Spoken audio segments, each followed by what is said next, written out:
বছর 17.5 বছর 111 সহ সর্বশেষ 2 বছর ধরেন 2 বছর যারা ছাত্র দলে বাংলাদেশের একটি শিক্ষা প্রতিষ্ঠানে গণরোগ দেশপ্রেম জোরপূর্বক ভাবে কমিশন ছাত্রদলের নাম কি জড়িত রয়েছে?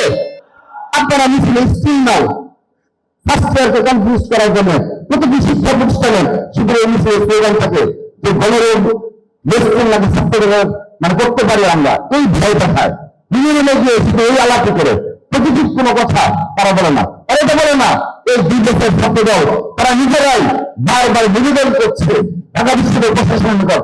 আমরা আবেদন জানিয়েছি আপনি আইনগত হবে আইনি ভাবে নিষিদ্ধ করে দিন, আমরা পরিস্থিতি করবো। সেই দিন শিবির সেই মিটিংয়ে আসা নাই, আমরা শিবির ছিলাম 5টি ছাত্রের মতন ছিল। আমরা বারবার লিখিত দিয়ে এসেছি যে গণরোগ দেশপ্রেম এগুলো ঢাকা বিশ্ববিদ্যালয় পুরো বিশ্ববিদ্যালয় ঢাকা চলবে না। আর আমরা এটি আইনগতভাবে লিখিতভাবে করতে চাই যেন তারা এইটি আর অবৈধ রাজনীতি করতে না পারে।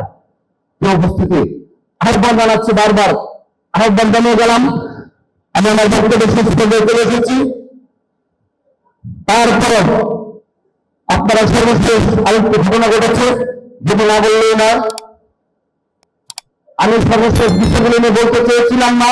তারপরে যে লড়াই সংগ্রাম, সেই লড়াই সংগ্রামে সাংবাদিকদের নিকট এত বেশি আমরা সহযোগিতা পেয়েছি, সেই বীর এবং সেই সব সাংবাদিকদের প্রতি আমাদের আজীবন শ্রদ্ধা, আমৃত্যু শ্রদ্ধা থাকবে যারা সব জীবন যাপন করে এবং যারা এই সংগঠনের কাছ থেকে অর্থ না নিয়ে নিজ যে বেতন পায় সেই বেতনের উপর জীবন জীবিকা নির্বাহ করে এবং বাংলাদেশের পক্ষে তারা অপরাধের সৈনিক হিসাবে ডিভিশন ভূমিকা রয়েছে।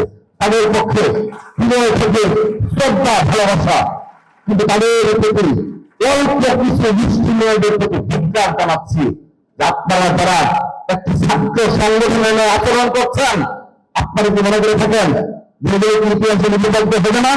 আপনাদের আচরণ লিপিবদ্ধ হবে না? আপনারা যদি একটি ছাত্র সংগঠনের আচরণ করেন, ছাত্র সংগঠনের রাজনীতি করুন, আপনারা কেন সাংবাদিক হিসেবে তাদের এজেন্ডা বাস্তবায়ন করছেন? ঢাকা বিশ্ববিদ্যালয়ে কিছু সংগঠন রয়েছে, ইতিহাস ঐতিহ্য ঢাকা বিশ্ববিদ্যালয় সাংবাদিক সমিতি এবং ঢাকা বিশ্ববিদ্যালয় ডিবেটিং সমিতি, আমরা এগুলো নিয়ে অনেক গর্বিত। তাদের ইতিহাস ঐতিহ্য যেখানে জড়িয়ে রয়েছে রাষ্ট্র বিরোধী আন্দোলন বলেন, কতগুলো ফেসিবাদ বিরোধী স্বৈরাচার বিরোধী আন্দোলন হচ্ছে, সবগুলো আন্দোলনের সাথে তাদের শীর্ষ নেতৃত্বের এই সংগঠনগুলো যে ভূমিকা অপরিসীম ভূমিকা পালন করেছে। কিন্তু আমরা শুধুমাত্র দেখতে পেয়েছি এই জুলাই আগস্ট গণঅভ্যুত্থান পরবর্তীতে যারা নেতৃত্বে এসেছে তাদের বিষয়ে আমাদের মনে প্রশ্ন জেগেছে যে তারা কারা, তাদের আচরণ কোন পূর্বসূরীদের মতো নয় এবং সর্বোচ্চ সাবেক যারা 1 থেকে 2 জন রয়েছে তাদের আচরণে মনে হচ্ছে আমরা তাদেরকে চিনতে ভুল করিনি, তারা শিবির থেকে বড় শিবির হিসেবে আবির্ভূত হয়েছে। তাদের কলাম দেখবেন এবং তাদের স্ট্যাটাস গুলো করে দেখবেন। আমরা তাদেরকে আহ্বান জানাচ্ছি সিদ্ধান্তের জন্য তাদের পূর্বসূরীদের রেখে দেওয়া আমানতকে একটি শক্তিশালী হাতে ঢুকিয়ে দেবেন না একটু কিছু অর্থের জন্য। আমি শীর্ষ নেতৃত্বের প্রতি অনুরোধ জানাচ্ছি আপনাদের সংগঠনের এই যে ইতিহাস ঐতিহ্য সেটাকে ভুলে যাবেন না। সেই সাথে একটি কথা বলি, খুব মজার ইন্টারেস্টিং একটি কথা আমরা শেষ করে দিচ্ছি। এই দুটি সংগঠন নিয়ে অর্থাৎ ঢাকা বিশ্ববিদ্যালয় সাংবাদিক সমিতি এবং ঢাকা বিশ্ববিদ্যালয় ডিবেটিং সোসাইটি দুটির গঠন করতে লেখা রয়েছে যারা ছাত্র রাজনীতির সাথে সম্পৃক্ত থাকবে তারা এই সংগঠনটির মানে সদস্য হতে পারবে না এবং তারা নেতৃত্বে আসতে পারবে না। কি অদ্ভুত একটি নিয়ম রয়েছে।